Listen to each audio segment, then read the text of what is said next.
বিসমিল্লাহির রহমানির রহিম। সুপ্রিয় শিক্ষার্থীবৃন্দ, করোনা ভাইরাসের বিস্তার রোধ করতে দীর্ঘদিন যাবৎ শিক্ষা প্রতিষ্ঠান সমূহ বন্ধ আছে।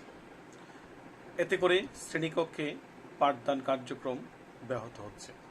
কিন্তু মাধ্যমিক উচ্চ শিক্ষা অধিদপ্তরের নির্দেশনায় অধ্যক্ষ, উপাধ্যক্ষ এবং উচ্চ মাধ্যমিক পরিচালনা কমিটি তথা বিভাগীয় প্রধানের সার্বিক সহযোগিতায় অনলাইন ক্লাস কার্যক্রম পরিচালিত হচ্ছে। তারই ধারাবাহিকতায় আমি তারিক সালাউদ্দিন মামুন, প্রভাষক রসায়ন, আনন্দমোহন কলেজ, ময়মনসিংহ, আজ তোমাদের পাঠদান করার সুযোগ পেয়েছি।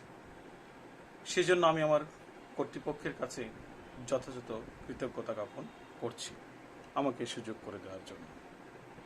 সুপ্রিয় শিক্ষার্থীবৃন্দ, আমি উচ্চ মাধ্যমিক শ্রেণীর জৈব রসায়ন অংশ নিয়ে আজ আলোচনা করব। আশা করি তোমরা মনোযোগ সহকারে শুনবে, বোঝার চেষ্টা করবে। কারণ সুপ্রিয় শিক্ষার্থীবৃন্দ, একটি বিশেষ পরিস্থিতিতে বিশেষ ব্যবস্থাপনায় আমরা ক্লাসগুলো পরিচালনা করছি। তাতে কিছু ত্রুটি থেকে যাবে, তারপরেও চেষ্টা করতে হবে যেন আমরা সম্পূর্ণটুকু নিতে পারি। আমার চেষ্টা থাকবে তোমাদেরকে 100% দেওয়ার, তোমাদেরও চেষ্টা থাকবে 100% নেওয়ার। তাহলেই তোমাদের এবং আমার মাঝে একটি সেতুবন্ধন হবে, তোমাদের আমার পাঠদানটা ভালো লাগবে এবং প্রাণবন্ত হবে। সুপ্রিয় শিক্ষার্থীবৃন্দ, খুব মনোযোগ সহকারে শুনবে এবং সেই পড়াগুলো আত্মস্থ করার চেষ্টা করবে। আজ আমি তোমাদের সামনে হাজির হয়েছি এমন একটা অংশ নিয়ে, যেটা হলো জৈব রসায়ন। আমার চারদিকে যেটা বিস্তৃত জৈব রসায়ন, আমি একটু কথা বলে নিব। সেখানে যেরকম বুঝতে হবে সেরকম মুখস্থ করতে হবে। সুপ্রিয় শিক্ষার্থীবৃন্দ, এক হিসেবে বলা যায় 70 থেকে 80% মুখস্থ, বাকিগুলো বুঝতে হবে। সকল পড়ার ক্ষেত্রেই মুখস্থ থাকতেই হবে। আমরা সকলেই জানি জ্ঞান সর্বনিম্ন স্তরের পড়া, জ্ঞান প্রয়োগ উচ্চতর দক্ষতা, জ্ঞান অনুধাবন প্রয়োগ উচ্চতর দক্ষতা। জ্ঞান মুখস্থ ছাড়া সম্ভব নয়। তাই এই জৈব রসায়নের অনেক কিছুই আমাদের কি করতে হবে, মুখস্থ করতে হবে। আমি একটু আগে বলেছি আমাদের চারপাশে যা কিছু আছে ম্যাক্সিমাম কি জৈব যৌগ তথা কার্বন দ্বারা গঠিত। সুপ্রিয় শিক্ষার্থীবৃন্দ, তোমরা নিশ্চয়ই জানো আমাদের এই পৃথিবীতে প্রায় তথ্যভেদে 80 লক্ষর উপরেই আছে জৈব যৌগ। কোনো কোনো বইয়ে লেখা আছে 1 কোটির মতো জৈব যৌগ আছে। তার মানে সুপ্রিয় শিক্ষার্থীবৃন্দ, এই জৈব যৌগের অধ্যয়নটা আমাদের জন্য একটি গুরুত্বপূর্ণ বিষয়। তাই আমরা এগুলোকে তোমাদের সুবিধার্থে বিভিন্ন অংশে আমরা বিভক্ত করে নিয়েছি। এনসিটিভি একটি পাঠ্যসূচি দিয়েছে, সেই পাঠ্যসূচির আলোকে আমরা আমাদের পাঠদান চালিয়ে যাব। তবে কিছু কিছু ক্ষেত্রে সেখানে আমাদের নিজেদেরকে একটু উপস্থাপন করতে হবে, এই কারণে যে অনেক ক্ষেত্রেই দেখা গেছে সুপ্রিয় শিক্ষার্থীবৃন্দ, পাঠদানের ক্ষেত্রে একটি অংশ না পড়ে অপর অংশ পড়া যায় না। তাই ওই সিলেবাসের কিছুটা ধারাবাহিকতার ব্যত্যয় ঘটিয়ে আমরা পাঠদান করব। তবে আমি যে ধারাবাহিকতায় পড়াবো, আমি যতদিন ক্লাস দিব সুপ্রিয় শিক্ষার্থীবৃন্দ, আমি আশাবাদী তুমি যদি ধারাবাহিকতা রক্ষা করার চেষ্টা করো তাহলে কিছুটা হলেও উপকৃত হতে পারবে। আর এর মাঝখানে যদি আমাদের শিক্ষা প্রতিষ্ঠানগুলো খুলে দেওয়া হয় তাহলে তো আমরা সরাসরি ইনশাল্লাহ ক্লাস দিতে পারবো। তবে আমি আশাবাদী, আমরা চাই সকল আল্লাহ তাআলা যেন আমাদেরকে খুব শীঘ্রই তোমাদের সামনে সরাসরি ক্লাস নেওয়ার সুযোগ করে দেন। সুপ্রিয় শিক্ষার্থীবৃন্দ, তাই আজ কথা বাড়াবো না, শুধু ডেকে বলবো যদি তোমাদের কারো কোনো কিছু জানার থাকে, ধরো আমি পড়াতে গিয়ে তোমার কাছে কোনো মনে হয় যে আমি বুঝো নাই, সেটা আমাকে ইনবক্সে একটু জানালে উপকৃত হব। অর্থাৎ সেখানে তুমি মন্তব্য লিখবে, সেটা আমার পার্সোনাল আইডিতে দিতে পারো, তারিক সালাউদ্দিন মামুন, সেটাতে দিতে পারো, অথবা কলেজের ওটাতে ইনবক্সে দিলে আমি সেখানে তোমাদেরকে সলভ দেওয়ার চেষ্টা করব। এবং আরেকটি কথা বলি, এই ক্লাসগুলো গতিশীলতা বা প্রাণবন্ত করার জন্য তোমরা হলে মূল। আমরা নির্দেশনা দিচ্ছি, যদি দেখি যে তোমাদের সংযোগ আছে, তোমাদের পার্টিসিপেশন আছে, তোমরা স্বতঃস্ফূর্তভাবে সেই ক্লাসগুলো নিচ্ছ, তাহলে আমাদের গতিটা আরও বেড়ে যাবে, আমাদের কষ্ট সার্থক হবে, অধ্যক্ষ উপাধ্যক্ষ মহোদয়ের কষ্ট সুযোগ করে দেওয়াটাও সার্থক বলে পরিগণিত হবে। তো যাই হোক সুপ্রিয় শিক্ষার্থীবৃন্দ, আজ আর কথা বাড়াবো না, আমরা এখন সরাসরি পাঠদানে চলে যাব। তোমরা একটু থাকো আমাদের সাথে।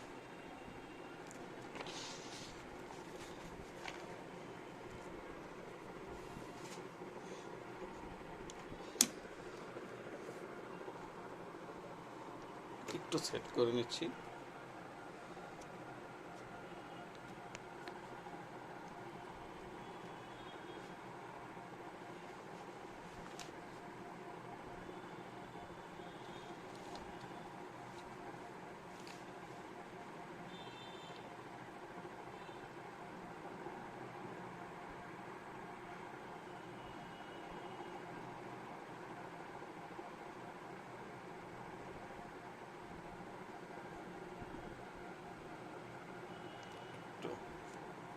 একটু সময় দিবে আমাকে।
সুপ্রিয় শিক্ষার্থীবৃন্দ, আমরা এখন যাচ্ছি আমাদের নির্ধারিত পাঠদানে।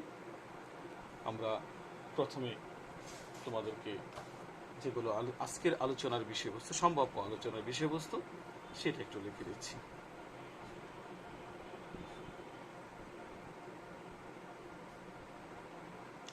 আমরা সিলেবাসে প্রবেশের আগে তোমরা নিশ্চয়ই জানো, আমার কলেজেও ক্লাস করেছো, কিছু কিছু বিষয় আছে যে প্রাসঙ্গিক যে বিষয়গুলো আছে সেগুলো আলোচনা করে আমরা মাঠে নামবো। আমি এটাকে বলি খেলার মাঠে নামার মতো। সুপ্রিয় শিক্ষার্থীবৃন্দ, অর্থাৎ প্রাক প্রস্তুতি নিয়ে আমাদেরকে মাঠে নামতে হবে। সে সংক্রান্ত আমরা কিছু বিষয় এখানে আলোচনা করব। প্রথমত বিষয়বস্তুর ক্ষেত্রে যেটা আছে, জৈব যৌগ এবং জৈব রসায়ন।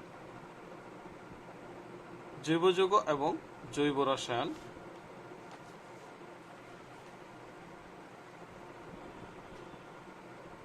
এর সংজ্ঞা। দ্বিতীয়ত আলোচনায় আসবে প্রাণ শক্তি মতবাদ সংক্রান্ত। প্রাণ শক্তি মতবাদ সংক্রান্ত।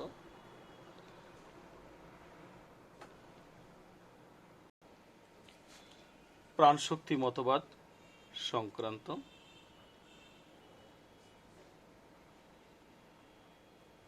তারপরে হলো জৈব যৌগের প্রাচুর্যতা তথা কার্বন এত অধিক সংখ্যক যৌগ গঠন করে কেন বা করার কারণ। প্রাচুর্যতা তথা কার্বন এত অধিক সংখ্যক যৌগ গঠন করে কেন বা করার কারণ, এ বিষয়ে আমরা আলোচনা করব। সুপ্রিয় শিক্ষার্থীবৃন্দ, তো তোমাদের কাছে বলছি, আমরা এগুলো সংজ্ঞা লিখে দিব না। আমরা সকলেই জানি জৈব যৌগ, জৈব রসায়ন। জৈব যৌগ বলতে একদম সংক্ষেপে যদি আমরা বলি, হাইড্রোকার্বন এবং হাইড্রোকার্বনের জাতক সমূহকে বলা হয় জৈব যৌগ। অথবা তুমি যদি আরেকটু সুন্দরভাবে বলতে চাও সুপ্রিয় শিক্ষার্থীবৃন্দ, তাহলে তুমি বলতে পারো হাইড্রোকার্বন ও কার্বন দ্বারা গঠিত হাইড্রোকার্বন এবং হাইড্রোকার্বন হতে উদ্ভূত যৌগ সমূহকে বলা হয় জৈব যৌগ। তো যাই হোক সুপ্রিয় শিক্ষার্থীবৃন্দ, জৈব যৌগ আর জৈব রসায়ন আমরা অনেক সময় সবাই ভয় পেয়ে যায়, যেমন মামুন স্যারও প্রথমে ভয় দেখে দিয়েছে।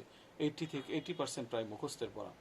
সুপ্রিয় শিক্ষার্থীবৃন্দ, এই জৈব রসায়ন অধ্যয়ন করতে গেলে আমরা এটাকে যদি 4টি অংশে ভাগ করতে পারি: গঠন, প্রস্তুতি, ধর্ম এবং ব্যবহার। তাহলে জৈব রসায়ন বলতে আমরা কি বুঝবো? তার মানে রসায়নের যে শাখায় জৈব যৌগের গঠন, প্রস্তুতি, ধর্ম এবং ব্যবহার নিয়ে আলোচনা করা হবে, সেটি হলো জৈব রসায়ন। সুপ্রিয় শিক্ষার্থীবৃন্দ, তাহলে আমাদের জৈব যৌগ এবং জৈব রসায়ন সম্পর্কে তুমি যদি একটু বইটা দেখো, সব বই সূচনাতেই আমাদের আছে, সেই বিষয়ে আমরা আলোকপাত বা আলোচনা করতে পারবো। প্রিয় শিক্ষার্থীবৃন্দ, খুব সহজেই অনুধাবন করতে পারবো। তার মানে আমি আবারও বলছি, জৈব যৌগ হলো এক কথায় যদি বলি হাইড্রোকার্বন এবং এদের জাতক। আর জৈব রসায়ন হলো রসায়নের যে শাখায় জৈব যৌগের গঠন, প্রস্তুতি, ধর্ম এবং ব্যবহার নিয়ে আলোচনা করা হয়, তাদেরকে বলা হচ্ছে জৈব রসায়ন। তাই এটা আর আমরা এখানে লিখলাম না, আমরা সেটা বুঝতে পারবো। এবার যেটা মোটামুটি গুরুত্বপূর্ণ সেটা হলো প্রাণ শক্তি মতবাদ। সুপ্রিয় শিক্ষার্থীবৃন্দ, আমার বাসায় বোর্ডের ব্যবস্থা না থাকায় আমাদেরকে ক্লাসে পাঠদান করতে হচ্ছে, খাতায় পাঠদান করতে হচ্ছে। প্রাণ শক্তি মতবাদ। সুপ্রিয় শিক্ষার্থীরা, আমরা এখন একটু আলোচনা করব যেটা হলো প্রাণ শক্তি মতবাদ নিয়ে, যেটা দিয়েছেন বিজ্ঞানী ভার্জিলিয়াস। বিজ্ঞানী কে দিয়েছেন? ভার্জিলিয়াস, যেটাকে ভাইটাল ফোর্স থিওরি বলা হয়। VITAL force theory.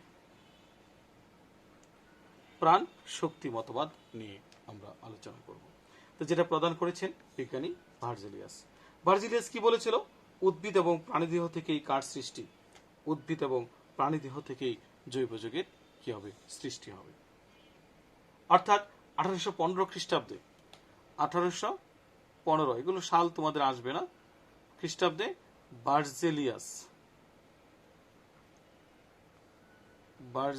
বিজ্ঞানী ভার্জিলিয়াস প্রস্তাব করেন, ভার্জিলিয়াস একটু লিখে দিচ্ছি, প্রস্তাব করেন যে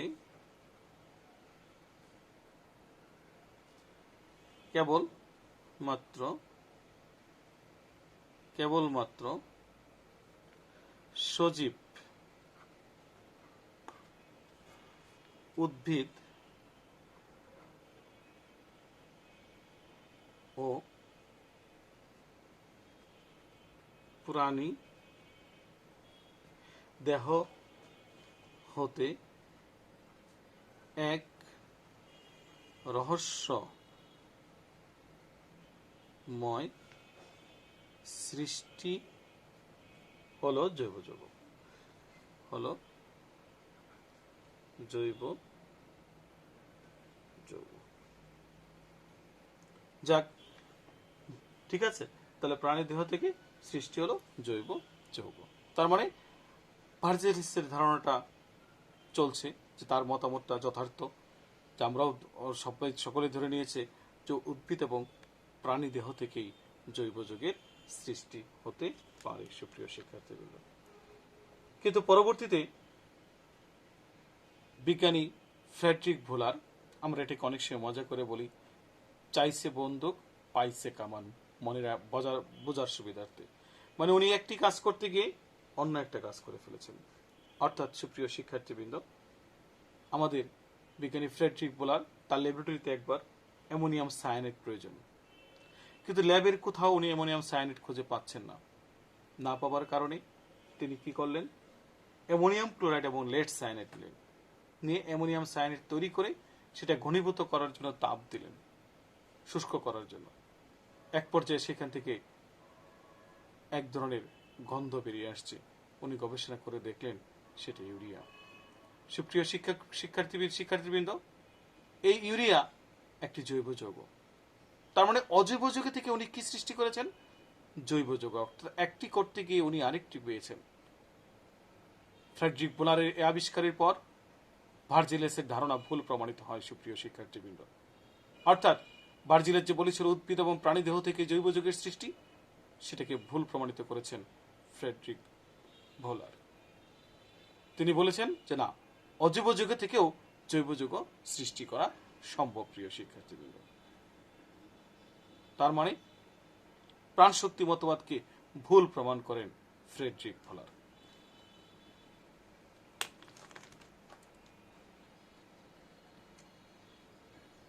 প্রাণশক্তি মতবাদ কে কিভাবে ভুল প্রমাণ করেন, এটা অনেক সময় দিতে পারে। প্রাণশক্তি মতবাদ কে কিভাবে ভুল প্রমাণ করেন, অর্থাৎ সুপ্রিয় শিক্ষার্থীবৃন্দ 1828 খ্রিস্টাব্দে, আমরা সবকিছু লিখবো না, তোমরা একটু বই দেখবা। 1828 খ্রিস্টাব্দে ফ্রেডরিক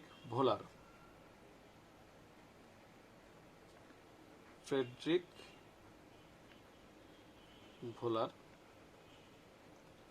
এই প্রাণশক্তি মতবাদকে ভুল প্রমাণ করেন। অর্থাৎ পরীক্ষাগারে উনি অ্যামোনিয়াম সায়ানেট এবং লেড ক্লোরাইডের বিক্রিয়ায় ইউরিয়া প্রস্তুত করেন। সুপ্রিয় শিক্ষার্থীবৃন্দ, তাহলে 1828 খ্রিস্টাব্দে ফ্রেডরিক ভোলার পরীক্ষাগারে, আবারও বলছি, আমার অজৈব যৌগ থেকে উনি জৈব যৌগের সৃষ্টি তথা ইউরিয়া সৃষ্টি করেন। এখন যদি তোমাকে কখনো বলে প্রাণশক্তি মতবাদ কে ভুল প্রমাণ করেন, বিজ্ঞানী ফ্রেডরিক ভোলার। কিভাবে আমরা বিক্রিয়াটা একটু লিখে দিতে হবে। যখন তোমাকে বলবে যে কিভাবে, অবশ্যই আমরা তার বিক্রিয়াটা লিখে দিব। সুপ্রিয় শিক্ষার্থীবৃন্দ, কিভাবে সেটা ভুল প্রমাণ করে। যেমন আমরা যদি নেই, কি নিয়েছেন উনি? অ্যামোনিয়াম ক্লোরাইড আর লেড সায়ানেট PbCnO2, ঠিক আছে, aqueous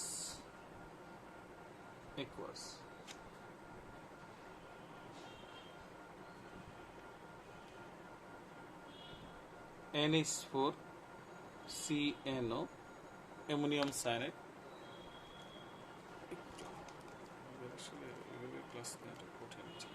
ammonium cyanate aqueous plus PbCl2 solid. যদি সমতা করো 2, এখানে দাও 2। তো এই যে আমাদের অ্যামোনিয়াম সায়ানেটটা তৈরি হলো, সুপ্রিয় শিক্ষার্থীবৃন্দ, এই অ্যামোনিয়াম সায়ানেটকে উনি শুষ্ক করার জন্য তাপ দেন। NH4CnO aqueous, এটাকে শুষ্ক করার জন্য উত্তপ্ত করেন, যেটাকে তখন উত্তপ্ত করার পরে পুনর্বিন্যাস, তোমরা নিশ্চয়ই জানো পুনর্বিন্যাস হলো, সুপ্রিয় শিক্ষার্থীবৃন্দ, পুরাতন বন্ধন ভাঙন, অর্থাৎ অনুমধ্যস্থ পরমাণু সমূহের বন্ধনের পুনর্বিন্যাস হলো পুনর্বন্টন, অর্থাৎ বন্ধনের কি পুনর্বন্টন। এটা হয় H2NCONH2, যার নাম হলো ইউরিয়া, যা একটি জৈব যৌগ। এটা কি যৌগ? জৈব যৌগ এবং সমযোজী। এই ইউরিয়াটা কি জৈব যৌগ। সুপ্রিয় শিক্ষার্থীবৃন্দ, তার এই আবিষ্কারের পর ভার্জিলেসের ধারণাটা কি প্রমাণিত হয়? ভুল প্রমাণিত হয়। এবং এই কারণে ফ্রেডরিক ভোলারকে জৈব রসায়নের জনক বলা হয়। একমাত্র বিজ্ঞানী ফ্রেডরিক ভোলার এই যে উনি আবিষ্কারটা করেছেন, এজন্য ফ্রেডরিক, কোন বইয়ে ফ্রেডারিক লেখা আছে, সমস্যা নেই, ফ্রেডরিক ভোলারকে জৈব রসায়নের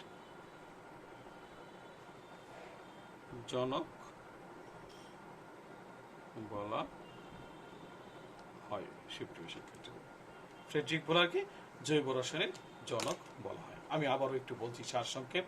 সুপ্রিয় শিক্ষার্থীবৃন্দ, 1815 খ্রিস্টাব্দে বিজ্ঞানী বার্জিলিয়াস প্রস্তাব করেছিলেন কেবলমাত্র সজীব উদ্ভিদ ও প্রাণী দেহ হতেই এক রহস্যময় সৃষ্টি হলো জৈব যৌগ। তার পরবর্তীতে বিজ্ঞানী 1828 খ্রিস্টাব্দে ফ্রেডরিক ভোলার, তার ল্যাবরেটরিতে দরকার ছিল অ্যামোনিয়াম সায়ানেট, কিন্তু কোথাও উনি অ্যামোনিয়াম সায়ানেট পাননি। তার পরবর্তীতে তিনি লেড ক্লোরাইড এবং অ্যামোনিয়াম ক্লোরাইড এবং লেড সায়ানাইড নিয়ে উত্তপ্ত করে সেখান থেকে উনি অ্যামোনিয়াম সায়ানাইড তৈরি করতে গিয়ে সেটা ছিল তরল, সেটাকে শুষ্ক করার জন্য যখন উনি তাপ দেন, উনি এখানে এক ধরনের গন্ধ পান। গবেষণা করে দেখলেন যে সেটা কি ইউরিয়া, এবং সেই ইউরিয়া একটি জৈব যৌগ।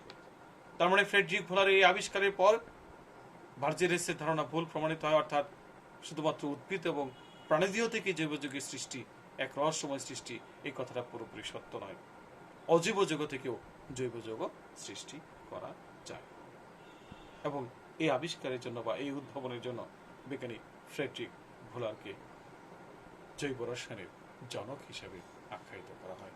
সুপ্রিয় শিক্ষার্থীবৃন্দ, তাহলে এখন এই আশা করি সুপ্রিয় শিক্ষার্থীবৃন্দ কিছুটা হলেও বুঝতে পেরেছ, এবং আমি বলেছি আগেই এই বিক্রিয়াগুলো মুখস্থ করতে হবে, আর বাকি যেগুলো হিস্ট্রি আমি বলছি সেগুলো সম্পর্কে জাস্ট তোমার একটু ধারণা থাকলেই হবে। প্রিয় শিক্ষার্থীবৃন্দ, এবার আমাদের পরবর্তী অংশ যেটা আছে সেটা হলো কার্বন এত অধিক সংখ্যক যৌগ গঠন করে কেন, বা কার্বনের জৈব যৌগের প্রাচুর্যতা। কার্বন এত অধিক সংখ্যক যৌগ গঠন করার কারণ।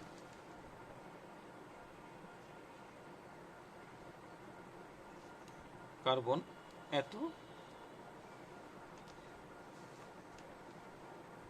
এত অধিক সংখ্যক যৌগ গঠনের কারণ। কার্বন এত অধিক সংখ্যক যৌগ গঠনের কারণটা কি সুপ্রিয় শিক্ষার্থীবৃন্দ? আসলে কার্বনের এত অধিক সংখ্যক যৌগ গঠন করার কারণগুলো আমরা ধারাবাহিকভাবে লিখে যাচ্ছি। 1 নম্বর হলো কেটেনেশন।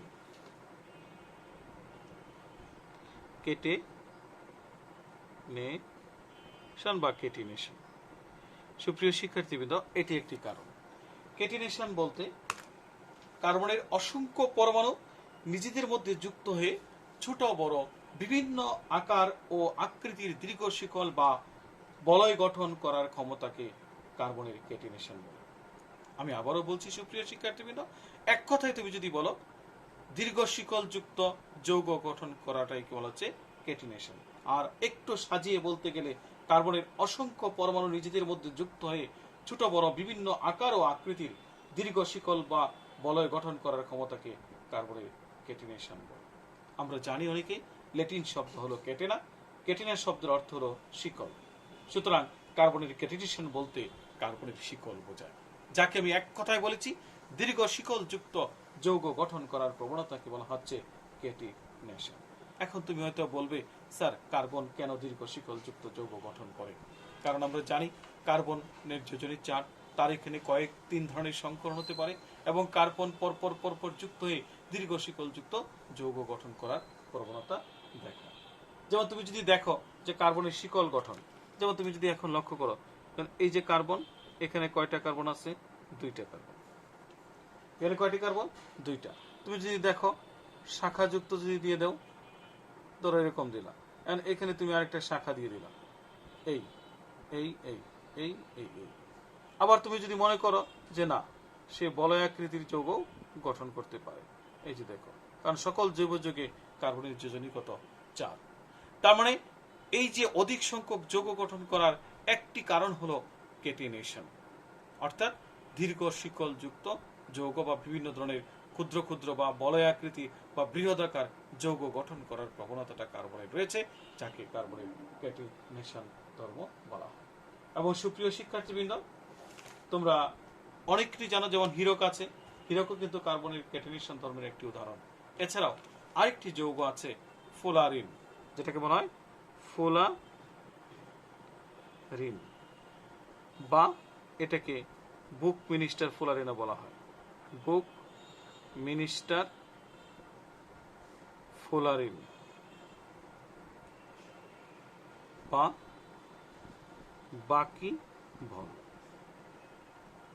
বাকিবল, যেটাকে আমরা C60 হিসেবে জানলেও ফুলারিন হিসাবে আছে হলো 30 থেকে 70 কার্বন বিশিষ্ট সমযোজী যৌগ। 30 হতে 70 কার্বন বিশিষ্ট জৈব যৌগ। ফ্লোরিন বা বুকমিনিস্টার ফ্লোরিন বা বাকিবল বলতে যদিও আমরা C60 কে বুঝি, এবং এই বিশেষ ফ্লোরিনের মধ্যে কয়টা কার্বন আছে? 60টি কার্বন আছে সুপ্রিয় শিক্ষার্থীবৃন্দ। আর আরেকটি কথা বলে দিই, এখানে তার যে কার্বনটা আছে, কার্বনের সংকরণটা হলো sp2 সুপ্রিয় শিক্ষার্থীবৃন্দ। কার্বনের সংকরণটা কি? এখানে sp2, এবং আণবিক ভর তুমি হিসাব করলে বের আসবে 720। আর ফ্লোরিনস হিসাবে আমরা জানি 30 থেকে কয়টা? 70টি, অর্থাৎ সেটা হলো রূপভেদ কার্বনের 70টি কার্বন পরমাণু সমযোজী বন্ধনে কি থাকে? আবদ্ধ থাকে। এবং এসব রূপভেদগুলোকে একত্রে নামকরণ করা হয় ফ্লোরিন। তবে রূপভেদ C60 এর আণবিক গঠন হলো বিখ্যাত স্থপতি বুকমিনিস্টার ফ্লোরিন নির্মিত গম্বুজ আকৃতি, অর্থাৎ ভূগোলক আকৃতির বা গম্বুজ আকৃতির, তাই একে বুকমিনিস্টার ফ্লোরিন বা বাকি বল বলা হয়ে থাকে। তোমাকে যদি কখনো বলা হয় বুকমিনিস্টার ফ্লোরিন বা বাকি বল বলতে আমরা কোনটাকে বুঝবো?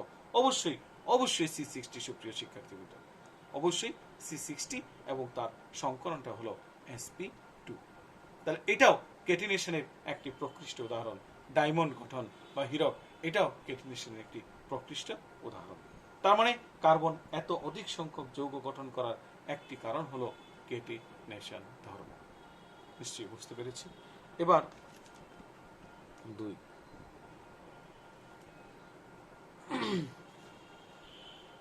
2 নম্বরে আমরা বলতে পারি যে তোমার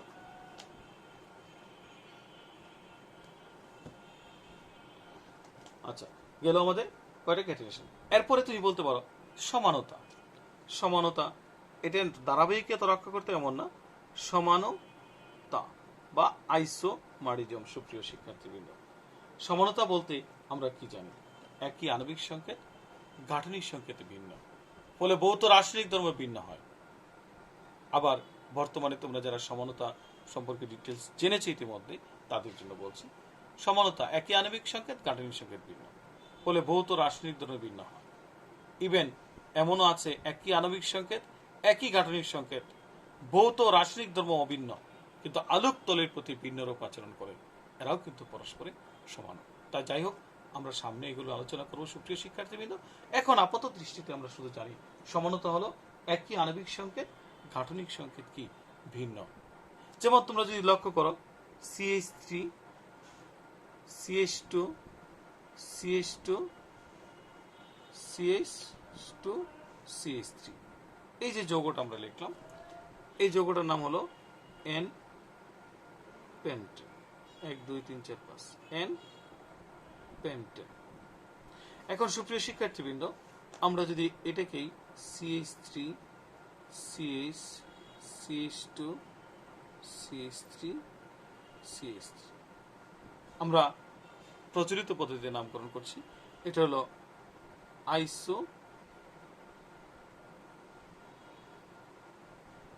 আইসোপেন্টেন। এখন আমরা যদি দেখি CH3C,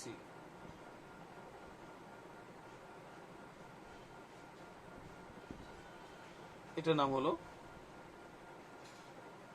নিওপেন্টেন। এখন প্রত্যেকটার আণবিক সংকেত কিন্তু একই সুপ্রিয় শিক্ষার্থী। C5H12, প্রত্যেকটার আণবিক সংকেত কি এক, প্রত্যেকটা আণবিক সংকেত এক, গাঠনিক সংকেত কি ভিন্ন, এবং তাদের ধর্মেও অনেক সময় কি দেখা যাবে?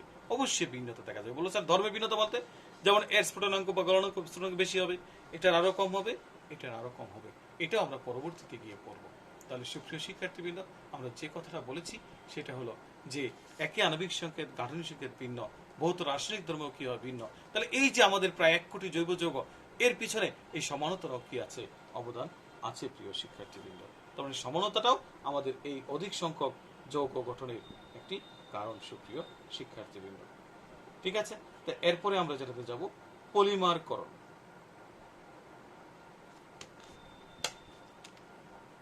3 নম্বর হলো পলিমারকরণ বা পলিমারাইজেশন। পলিমারকরণ বা পলিমারাইজেশন সুপ্রিয় শিক্ষার্থীবৃন্দ। পলি মানে কি?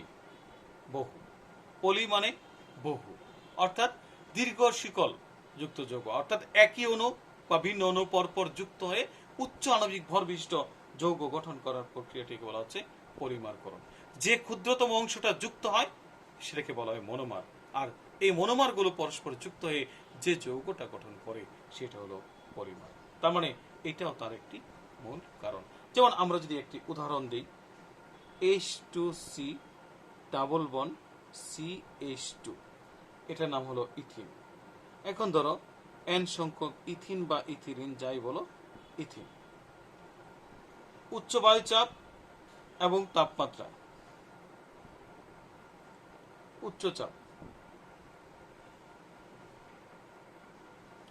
উচ্চচাপ ধরো 200 ডিগ্রি সেলসিয়াস তাপমাত্রা দিলাম,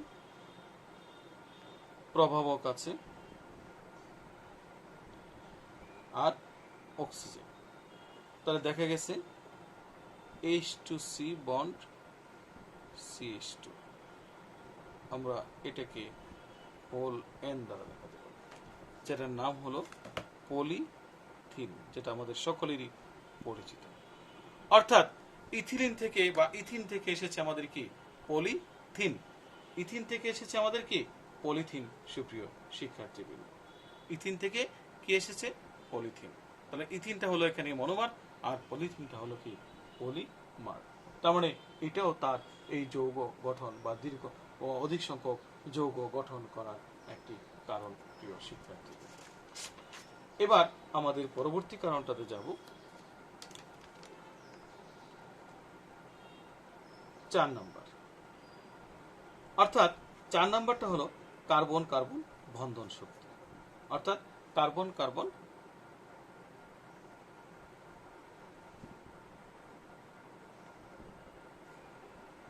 বন্ধন শক্তি। সুপ্রিয় শিক্ষার্থীবৃন্দ, এটাও তার অধিক সংখ্যক যৌগ গঠন করার একটি কারণ। বলবো স্যার কিভাবে? কারণ কার্বন কার্বন বন্ধন শক্তিটা কি থাকে? অনেক বেশি থাকে। কার্বন কার্বনের বন্ধন শক্তিটা কি থাকে? উচ্চ। অর্থাৎ এর বন্ধন শক্তির মান, বন্ধন শক্তি প্রায়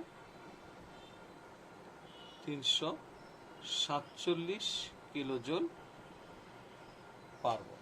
347 কিলোজুল পার মোল। সুপ্রিয় শিক্ষার্থী, বন্ধন শক্তিটা প্রায় 347 কিলোজুল পার মোল। খাতাটা সরে যায়, আচ্ছা যাই হোক, 347 কিলোজুল পার মোল। তাহলে যদি বন্ধন শক্তি বেশি হয় তাহলে কি তাকে সহজে ভাঙা যাবে? যাবে না। তার মানে এটাও তার অধিক সংখ্যক যৌগ গঠনের একটি কারণ। কারণ যদি বন্ধনটা দুর্বল হয় তাহলে সেই বন্ধনটা গঠন হওয়ার সাথে সাথে কি হয়ে যাবে? ভেঙে যাবে, বিচ্ছিন্ন হয়ে যাবে। কিন্তু কার্বনের ক্ষেত্রে বন্ধন শক্তিটা এতই বেশি যে সেটা সহজে ভেঙে যায় না। তোমরা যদি বলতে চাও যে আরো কিছু মৌল আছে যাদের কেটিনেশন প্রবণতা আছে কিন্তু সেটা নিম্নরূপে হ্রাস পায়, যেমন আমরা যদি লিখে দিই, বন্ধনের একটু জানার জন্য অনেক সময় লাগতে পারে, স্থায়িত্ব, বন্ধনের স্থায়িত্ব বা শক্তি বৃদ্ধির সাথে সাথে ক্যাটিনেশনের প্রবণতা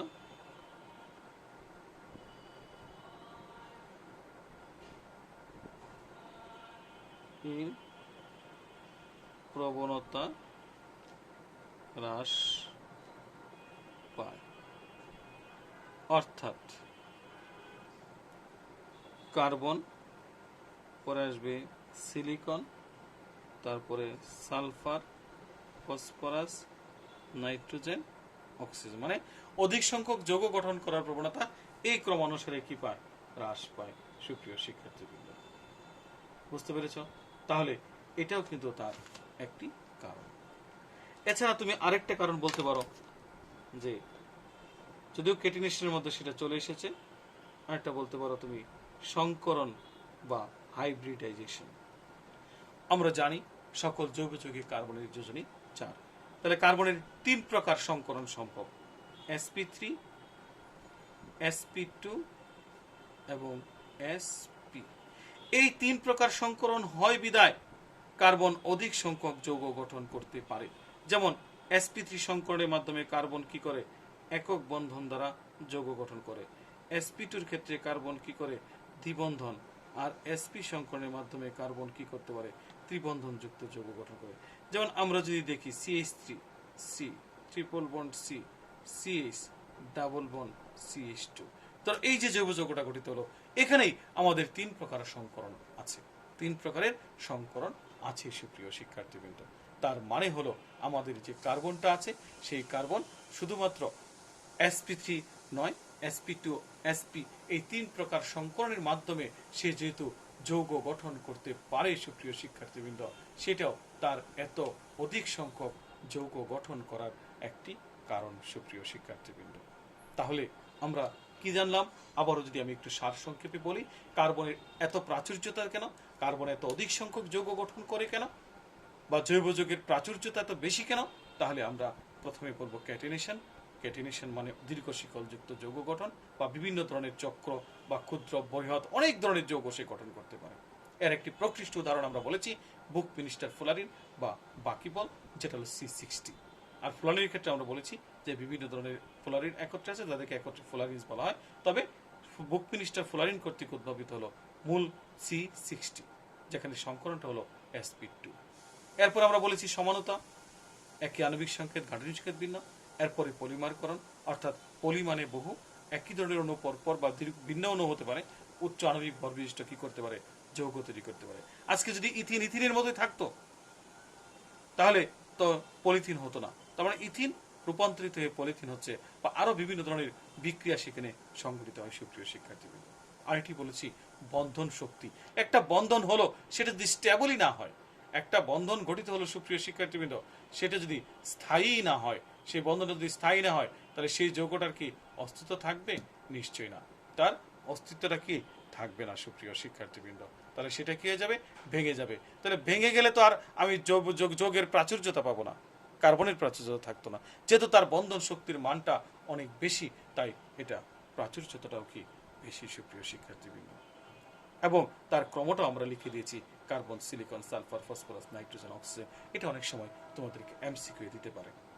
এরপরে আমরা বলেছি সংকরণ একটি কারণ, কারণ কার্বনিক পাঠক যৌগমূল যার 3 প্রকারের সংকরণ হচ্ছে sp3, sp2 এবং sp। sp3 সংকরণের মাধ্যমে কার্বন কার্বন একক বন্ধন, sp2 এর মধ্যে কার্বন কার্বন দ্বিবন্ধন, sp এর ক্ষেত্রে কার্বন কার্বন ত্রিবন্ধন বিশিষ্ট যৌগ তৈরি হয়। সুপ্রিয় শিক্ষার্থীবৃন্দ, আজকে আমাদের সূচনা ক্লাস বেসিক খুব কম, এখানে আমাদের মোটামুটি আমরা প্রথম দিনের ক্লাস একটু ধারণা দেওয়ার চেষ্টা করলাম সুপ্রিয় শিক্ষার্থীরা। আশা করব পরবর্তী ক্লাসগুলো থেকে আমরা আরো অনেক বেশি তথ্যবহুল তথ্য দিতে পারবো, মানে উপত্য দিতে পারবো। আমাদের পরবর্তী ক্লাসগুলো আস্তে আস্তে আমরা কিন্তু এখনো সিলেবাসে যে লাইনটা উল্লেখ আছে সেটাতে প্রবেশ করতে পারিনি। সিলেবাসে যে লাইনগুলো আছে সেটা অনুসারে আমি বলে দিব যে তোমার সিলেবাসের বিষয়বস্তু আছে এটা, শিখন ফলটা হলো এটা। অর্থাৎ যেটাই আমি শিখবো না কেন তার একটা কিন্তু শিখন ফল থাকে। তাই আমি বলবো আমরা যে অংশটুকু লিখবো সুপ্রিয় শিক্ষার্থীবৃন্দ, তুমি শুধু সেই অংশটুকু ভালোভাবে আত্মস্থ করো। পাশাপাশি আগে আমার এই লেকচারটা আত্মস্থ করে তারপরে তুমি বইয়ের ক্ষেত্রে যাও, তাহলে তুমি বুঝতে পারবে, সমন্বয় করতে পারবে। আমি শুরুতেই একটা কথা বলেছিলাম, হয়তো বইয়ের সাথে ধারাবাহিক মিলবে না, কিন্তু আমি ধারাবাহিক থাকবো। আমি যে কদিন আমি খুব সম্ভবত 5 থেকে 6টি ক্লাস নিব তোমাদের এটার উপর, পরবর্তীতে আবার আমার আসবে। তাহলে আমরা সেই ধারাবাহিকতা তোমরাও আশা করি আমার সাথে থেকে একটু রক্ষা করার চেষ্টা করবে। আর শুরুতেই বলেছিলাম বিশেষ পরিস্থিতিতে বিশেষ ব্যবস্থাপনায় যেহেতু ক্লাসগুলো, সেখানে কিছু ত্রুটি থাকবে, কিছু টেকনিক্যাল সমস্যা থাকবে। যেমন আজকেও কারেন্ট চলে গিয়েছে, আবার এসেছে, মানে কিছু বিঘ্ন আমাদের থেকেই যায় সুপ্রিয় শিক্ষার্থীবৃন্দ। তাহলে আশা করি তোমরা ভালো থাকবে, তোমরা সকলেই ঘরে থাকবে। আর আমার একটা বিশেষ নির্দেশনা হলো, আমরা ঘরে থাকতে থাকতে অনেক সময় অস্বস্তি বোধ করছি, তারপরেও বলবো যদি আমরা বাহিরে যেতে চাই অবশ্যই স্বাস্থ্যবিধি মেনে চলবো। যদি সম্পূর্ণ মানা সম্ভব না হয়, অন্তপক্ষে বাহিরে গেলে আমরা মাস্কটা পরে যাব। বাহির থেকে এসেও আমরা যথাযথ স্বাস্থ্যবিধি অনুসরণ করে ফ্রেশ হয়ে নেব। আমার নির্দেশনা থাকবে মাস্ক। আমাদের একজন সচিব মহোদয় বলেছিলেন, তার মিসেস মারা গিয়েছেন, উনি বলেছিলেন ওর যদি মাস্ক পরা থাকতো তাহলে সে মারা যেত না, হয়তো মানে করোনায় আক্রান্ত হতো না। তাহলে মাস্কটা তোমাকে সেভ করে। আমি মনে করি আমাদের সকলেই সচেতন, আমরা সকলের সচেতনতা থেকে আমরা অবশ্যই সুপ্রিয় শিক্ষার্থীবৃন্দ বাহিরে গেলে মাস্ক পরবো, নিজে পরবো, পরিবার সদস্যকে পড়ার উদ্বুদ্ধ করব এবং বাহিরের লোকজনকেও উদ্বুদ্ধ করব যে ভাই মাস্ক পরেন। প্রয়োজনে যারা আর্থিক সামর্থ্য আছে তাকে সহযোগিতা করব মাস্ক দিয়ে। তাই আমরা চাই দ্রুত আমরা স্বাভাবিক পৃথিবীতে ফিরে আসি, আমরা আবার আগের মতো তোমাদের সামনাসামনি ক্লাস নেই, এই আশাবাদ ব্যক্ত করে সকলের জন্য রইল অফুরান শুভকামনা। সকলের কাছে দোয়া প্রত্যাশী। ধন্যবাদ সকলকে।